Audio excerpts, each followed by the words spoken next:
Praise the lord. బాగున్నారా? దేవుని సన్నిధానం నుండి మీకు శుభాలు తెలియజేస్తున్నాం. ప్రతిదినం ఆ రోజు కొరకైన వాక్యం చేత బలపరచబడుతూ ఆ దినమంతా కూడా ఆ వాక్యం యొక్క మనస్సుతో ఆ వాక్యము ద్వారా నడిపించబడుతూ దైవాశీస్సులు పొందుతున్నారని మిమ్మల్ని బట్టి దేవుణ్ణి స్తుతిస్తున్నాం. అలాగే ఈరోజు కూడా దేవుని వాక్యాన్ని చదువుతాం. కీర్తనల గ్రంథము 14వ కీర్తన 5వ వచనం. ఎందుకనగా దేవుడు నీతిమంతుల సంతానము పక్షమున ఉన్నాడు. కీర్తనకారుడు చెప్తున్నాడు, తన జీవితంలో చాలా పరిస్థితుల్ని చూస్తున్నాడు, ఎంతోమంది మనుషుల్ని గ్రహిస్తున్నాడు. అయితే కొంతమంది దేవుని ఎదుట సరిగా ఉండలేకపోతున్నారు. మరికొంతమంది మనుషులు అనేకులు వారి పక్షంగా నిలబడడం చూస్తున్నాడు. అయినప్పటికీ మనుషులు ఎంతమంది ఉన్నా కొన్నిసార్లు ఆ సమాజం యొక్క బలం చేత జయించలేకపోతున్నారు. కొంతమంది బలహీనులైనా కూడా వారు విజయం సాధిస్తున్నారు, మేలు పొందుతున్నారు, సంతృప్తి చెందుతున్నారు.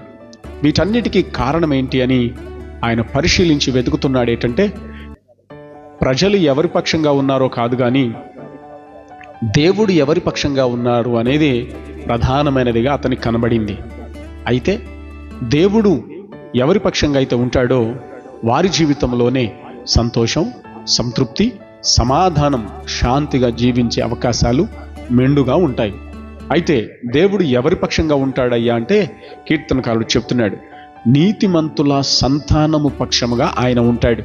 అవునండి, మనం మన సంతానం కోసం ధనం సంపాదిస్తాం, జనం సంపాదిస్తాం, ఆస్తులు సంపాదిస్తాం.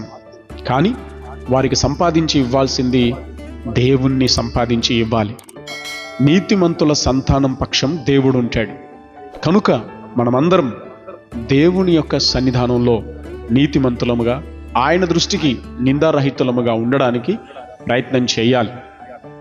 నీతిమంతులుగా ఉండటం అంటే ఏదో ఈ లోక సంబంధమైనటువంటి నీతి క్రియలు చేయటం మాత్రమే కాదు, కానీ క్రీస్తు యేసునందు మన పాపములన్నిటినీ పరిహరించబడి ఆయన రక్తములో కడగబడి పరిశుద్ధపరచబడి విశ్వాసము చేత రక్షణ పొంది క్రీస్తు ఇచ్చే నీతిని పొందుకోవడం.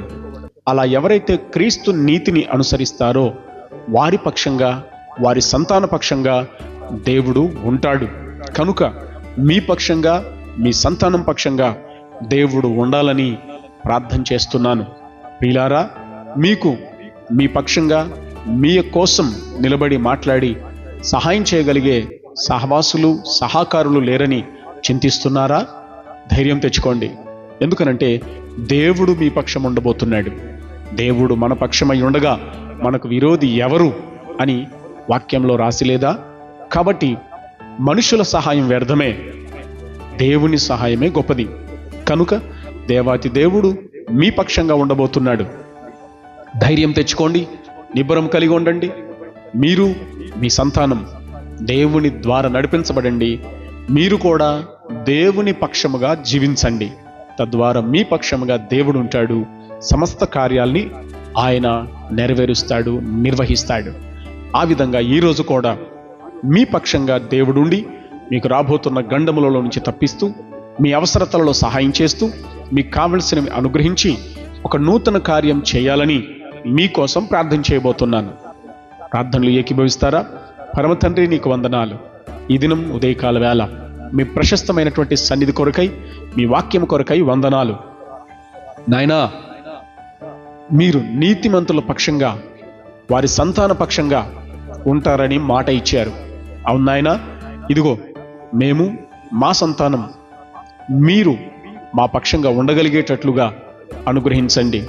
అలాగే నాయనా, మేమందరం నీతిమంతులముగా తీర్చబడి మీ అందలి విశ్వాసం చేత, యేసు రక్తం చేత కడగబడిన వారమై మాకు క్రీస్తు యేసు ఇచ్చే నీతి ద్వారా మేము నడిపించబడుతూ, మేము, మా కుటుంబాలు, మా సంతానమంతా కూడా మీ మార్గంలో నిలిచి మీ నీతిని పొందిన వారమై మేము రక్షణ పొంది మీ ద్వారా మేము గెలుచున్నట్లుగా అనుగ్రహించండి. మీరు మా పక్షముగా ఉందురుగాక. ఈ లోకములో ఏ చీకటి, శోధన, అంధకారం, సాతాను క్రియలు అపవాది తంత్రములు, మాంత్రిక విద్యలు, ఎన్నో రకాలైనటువంటి శత్రువులు మాకు విరోధముగా ఉన్నప్పుడు మా పక్షంగా మీరుండి ఆ విరోధులందరితో పోరాడి మాకు జయము, భద్రత, క్షేమము దయచేయండి. అలా నీ బిడ్డలందరికీ అనుగ్రహించుమని యేసు నామమున ప్రార్థిస్తున్నాను తండ్రి. ఆమెన్. God bless you.